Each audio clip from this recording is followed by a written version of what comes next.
we are welcoming you home. The Now Morning Show continues, and it's time for the art exhibit series on Now in collaboration with the Art Society of Trinidad and Tobago.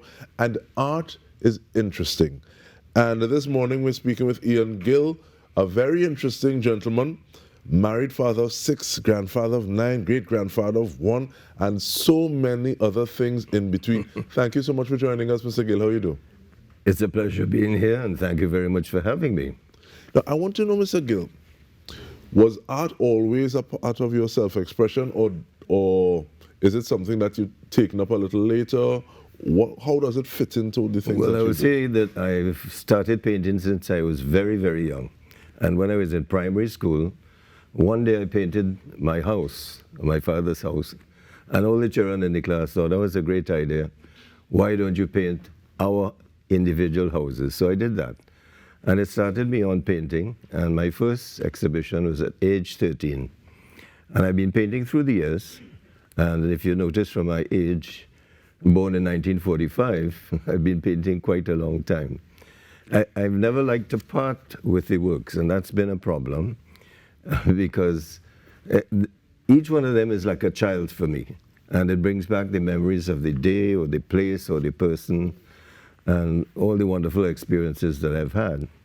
And so I've kept a lot of paintings in the house, much to the chagrin of my family, because they had to tolerate 100 paintings hanging on the walls in a small house.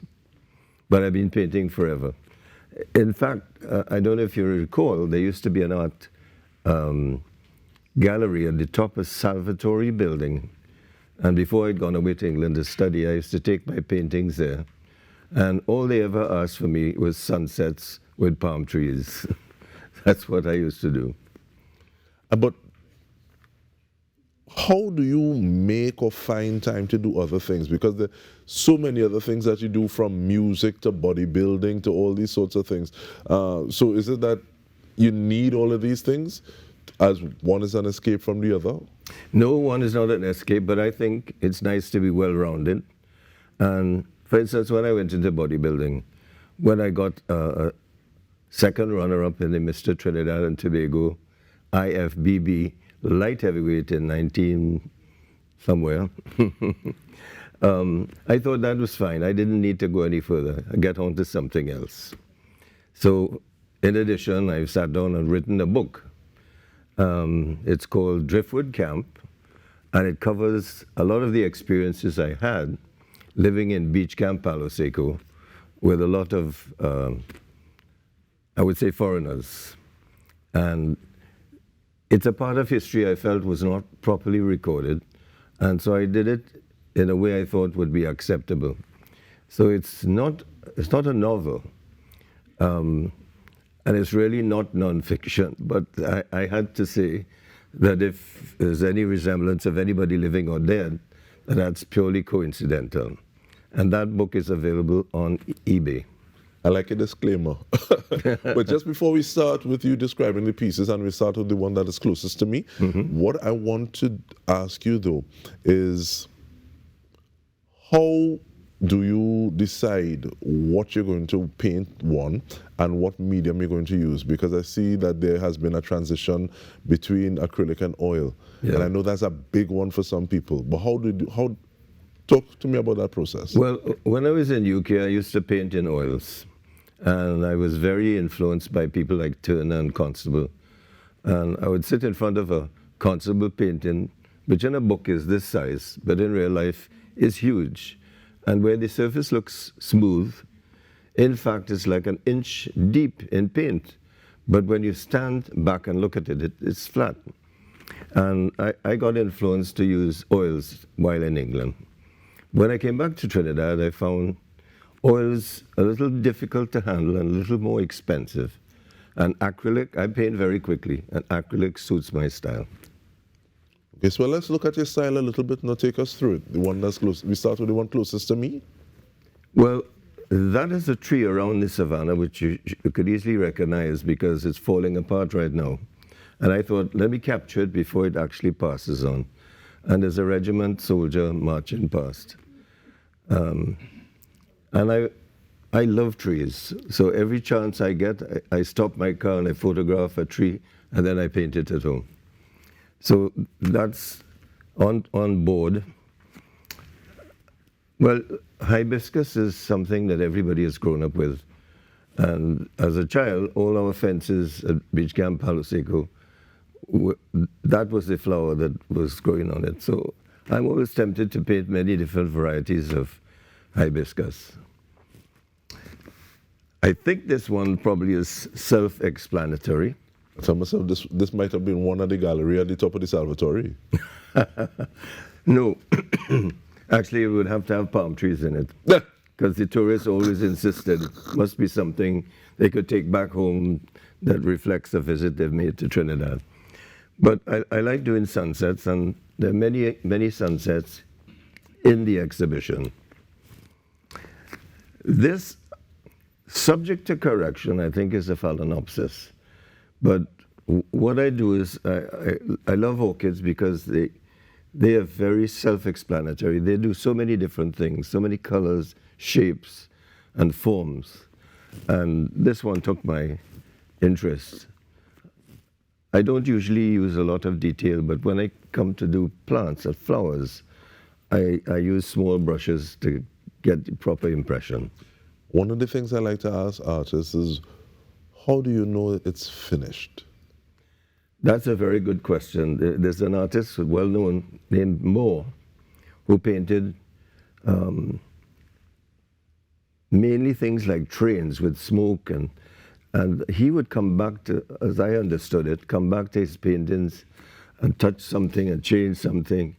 I don't really do that. I paint and I sort of sit back and look at it and say, does this look good, or is this something that's missing? And at that point, I say, sign my name, and that's it. It's done.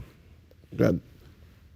You said that art or your other creative expressions is not an escape, but how does work in the advertising business differ from art? And I'm thinking one might be the creative brief, but both of them, they pull something from you. Yes, they do. Ramon Navarro is a very famous Trinidad artist who worked at the same time I did at Corbin Compton in advertising. And he has grown to be very well recognized. And the same way, I've had opportunities from briefs to have to record and create different advertising jingles. And I've done 9 of those that will all have been used on radio and TV. And there was one, in fact, a contest with the census survey that Rommel Best and myself sat down the day before they was closing the entries. And I said, Rommel, I could go home and write this and come back tomorrow and record it. And we did that. And lo and behold, we didn't hear anything for 3 months. And then suddenly they called me to say I was a winner. And I had to go and sing it at the hotel for the then minister. And she turned to me and said, oh, I didn't know you could sing calypso. But in a minute and a half we have, what is happening from the 18th to the 22nd of this month? Well, we're opening on the 18th from 5 to 8. So I have a lot of work to do between then to get all the listing and the prices and go to the exhibition site to place all the paintings where the hangers will then come and hang them up. And there's a little cocktail party on the 18th. And it goes till the 22nd, every day from 12 to 6. So I'll be there that whole time until the 22nd to explain paintings to people and, of course, try to sell them. I'm sure your family will be very happy as opposed to having them on the walls. They definitely will be. They're already getting aggrieved about the number that I have in the house. And there's an interesting part. I also sing. I sang with Louis and the Lynx at many different locations at Napa, at Queen's Hall, at Central Bank Auditorium, and places otherwise. And my music will be in the background. So they'll either listen to it and leave, or they listen to it and they'll stay. So I don't know if that has any correlation to do with the title of the exhibition, but I see you may have been intoning Old Blue Eyes, because I see it's Ian Gill, My Way. Yes. So we want to thank you very much, Mr. Gill, artist, for gracing us with your presence and your insight. And we say the best of everything to you in this time coming for the exhibition and even beyond that.